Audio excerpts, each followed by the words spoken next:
You are listening to the Boss Experience Podcast, a podcast with conversations about business growth, self-development, and maintaining a mindset to achieve business success. My name is Michele Davis, and I am a business strategist and coach, and I am your host. Let's get started.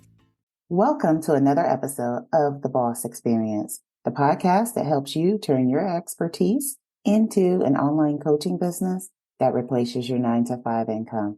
My name is Michele Davis, and I'm your host. In this episode, I'm going to share 3 key things you need to do to attract your ideal client. Before we hop into those 3 key things, if you haven't already, grab the Expert Business Launch Planner, where I cover a lot about what I'm about to share with you and what I'm about to reveal to you in this episode. So make sure that you grab the Expert Business Launch Planner, and you can find it at bossbusinessplanner.com. The key to attracting buyers to your offers is to talk about things that matter to them. No one cares about your book, your course, or your coaching program. They only care about how can you help them solve a problem. So how exactly do you create that content that attracts your ideal client? The first thing you have to do is really know what questions your ideal client is asking and what they're struggling with. And if you're a new coach, it may be a little hard to figure that out, or you may need inspiration to really know if you're on the right track to mapping out the struggles and knowing what it is you should be focusing on. So I'm going to share with you 3 ways to actually get clarity on that.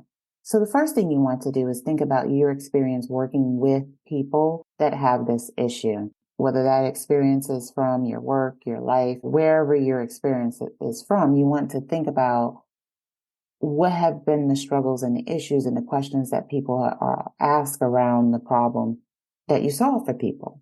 And that's why expertise is so important. You have to have some experience solving this problem already for people, even if that person was yourself. If you don't have experience solving the problem that you are building your coaching business around, it's going to be really hard for you to come across authentically to people as the expert or the person that they can come to for a solution. So you want to showcase in your content that you are knowledgeable and that you have expertise. So if you have client work that you can reflect on, great. If you don't, or you're struggling to get inspiration, you can also use social listening. So a key piece to you being successful as a coach is knowing what's happening in the market around the niche that you're entering, right? And with that is, who are the biggest influencers in that niche? Who is already doing the same thing you're doing, or who has the clients or the people you want to serve? Doesn't have to be direct competitors. This can be people that are aligned with the type of service that you offer. So a perfect example of this would be, let's say for me, I'm a business coach, right? And I help people turn their expertise into an online coaching business, but I don't help people with their finances, or I don't have people clear up their credit so they could get business credit. I don't help people get their LLC necessarily. And I don't help people with trademarks. So there's other people that are helping the same people that I help do those things. And so that is what it means for someone to be aligned with what you do. So you need to know who are your direct competitors and who's aligned with the work that you do, so that you can go and you can follow those people. And what you want to do is you want to do some social listening. Look at what questions are people asking, what content is already resonating with the people that you want to serve. And that's going to give you an indication of what is it that people want to know. And this isn't something you want to sit and be one and done with. This is something you want to do on an ongoing basis, because even once you get your initial kind of questions that I'll share with you in a minute what to do with all this information, even once you get through this initial part, you're going to be creating content on an ongoing basis. So this will be part of your regular process to know what are the keywords that you need to pay attention to when it comes to your ideal client. What's perking up the ears of your ideal client already through the people that you're coming across online that are already serving the people that you want to serve as a part of your coaching business. So pay attention to what questions people are asking. What are they struggling with? Dive into the comments. Dive into the comments and see, what people are sharing in the comments.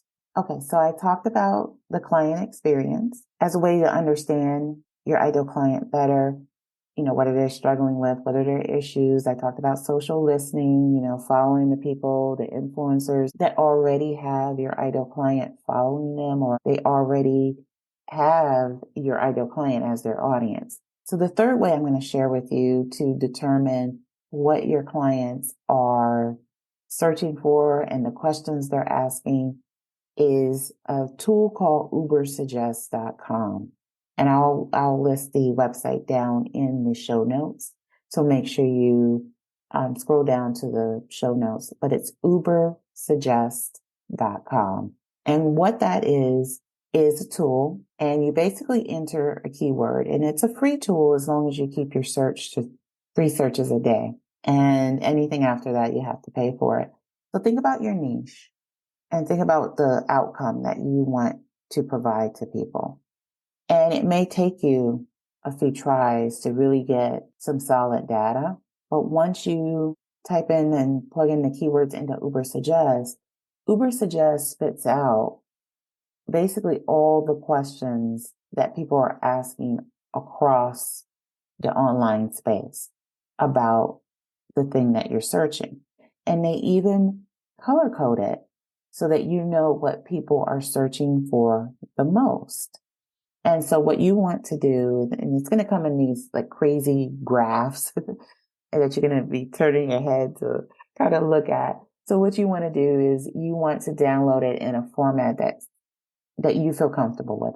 You can download it in a CSV format. You can download or save the graphs and just kind of flip them around however you choose. The key thing to understand is you're going to learn the exact questions that people are asking. Once you do these 3 things, you need to compile a list, right? And you need to keep going until you have 60 questions. Because what you're going to do as the expert, as the coach, is you're going to create content answering those 60 questions. And you're going to create video content answering those 60 questions. The reason this approach is so effective with my clients is because you're actually answering questions that people want to know. You're actually paying attention to questions that people are already asking. And that is the secret to attracting your ideal client. The key thing about putting out that content and establishing yourself as an expert is you don't want to wait until you hang your coaching shingle to do it. Start doing it now and be committed to it. Do it consistently. Showcase yourself consistently. Answer these questions consistently so that when you launch your coaching business, people aren't looking at you for the first time. You need to build up your audience at this point as a new coach. Even if you have people following you, it may not be the right people if you haven't been using the right strategies and techniques to get their attention or to attract the right people to you. You could have 7,000 followers right now, but if those followers online, or if you have an email list, if those people online aren't your ideal client, they're useless to you. So you need to develop a following of people that you potentially want to serve. And so that is the key to attracting your ideal client online. And so that's a wrap for this episode. I hope you enjoyed it. I'd appreciate it if this content resonated with you, for you to leave me a review wherever you're watching or listening to this episode, and to hit the subscribe button so that you know each time a new episode releases. I release new episodes of the Boss Experience podcast every Tuesday. And so I'm super excited that you joined me today for this episode. And I can't wait for you to join me for a future episode of the Boss Experience podcast. If you haven't already, make sure you visit bossbusinessplanner.com to grab the Expert Business Launch Planner. Take care. Be well. Bye. Thank you for tuning in to the Boss Experience podcast. Don't forget to leave a review for this episode and tune in next time.